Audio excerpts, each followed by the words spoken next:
My name's Frank Duplessis. I've been involved in the hospitality industry for approximately 20 years. I've run small venues and big venues. I hope that you'll enjoy these bar tips.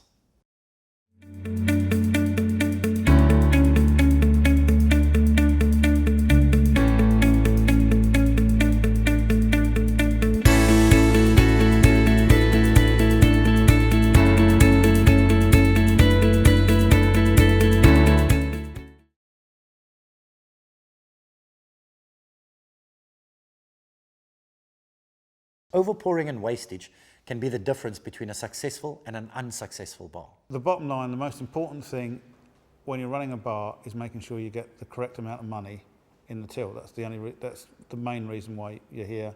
You're there to be able to pay your bills, be able to put some money back into the rugby club. That all stems from making sure that the till works properly and making sure that you serve the correct amount of alcohol when you're serving. And any wastage will always impinge on profit. Measurements should always be used when pouring wine and spirits. Most bars have optics for spirits, so that's a guaranteed measure. When it comes to wine, try not to use the glasses that have got the lines because that's not a guarantee for overpour. The reason why you use measures is to provide consistency for the customer so that they know what they're getting every time they come to the bar. It's important to use measures and pour a correct pint because obviously the wastage comes out of the profits. You don't want people complaining that they're being short measured. Obviously there's an expectation from the customer as to what they think they're going to get, and you should be following that through. So it's very important. You can pull a pint correctly, you can measure your shorts correctly. Well, I think measurements and pouring are important not only to the customer but also to the bar team. A knowledge of pouring and a knowledge of using measures is extremely important to everybody, because a customer will look and watch to make sure they get a good measure of spirits, for instance, and they will also watch to see that somebody is experienced at pouring a good pint and giving it a good head. It's important to pour a beer with a 5% head. Customers expect it. Also, you won't be cutting into your profit margin on beer.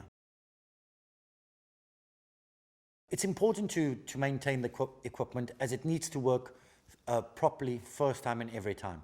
One of the key things is a coffee machine. Coffee machines clog up, get dirty, and they're expensive to fix. It's important to keep your equipment clean and working correctly, as it will affect the quality of the product. You'll then get a lot of wastage and a lot of complaints from people. We have a regular maintenance routine for our beer pipes. They're cleaned once a week and left with sterile solution in them, and then they're taken off normally the morning of a match. We know then that the beer is going to be as good as we can get from those pipes and from those outlets. There's various ways to maintain equipment. Sometimes you need to get the breweries to come in to take a look at your lines. Sometimes you can just clean it yourself. Line clean should be done at least every 10 days. On your soda guns, they should be soaked after every shift and cleaned and wiped down after every shift. It's important to have stock sheets that are easy to read, easy to understand. If you keep all your stock sheets together, you'd be able to look back on the history and be able to buy the average. Always order the minimum average that comes across. Spreadsheets can be used when placing the order. Again, you'd be able to see what you've been ordering consistently, and it might be that you have an event adjusted to reflect the event, or if nothing's happening and there's no games happening over the weekend, or the team's playing away, but you still opened up, then all you need to do is adjust it accordingly. With overbuying, there's nothing wrong with it. Just adjust your following week's order to reflect the overbuy from the previous week. The biggest problem in wastage in a bar is the beer.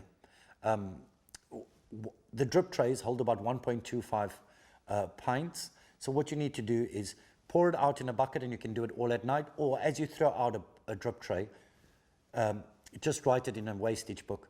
It's important to know how much you waste, again, as this might be the difference between a successful and unsuccessful bar.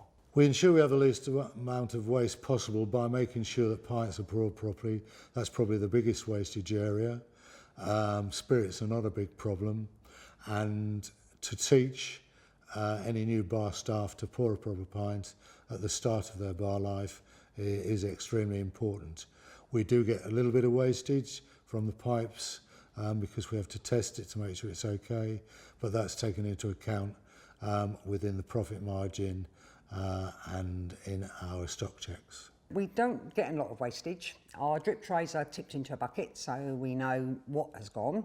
But to be honest, because we're all fairly well trained on our bar, we don't get a lot of wastage at all. The best way to keep a track of wine wastage, if there's a problem, I recommend pour it into a bucket. At the end of the night, you'd be able to work out how much wine you've wasted, and then you could just write it down in a wastage book.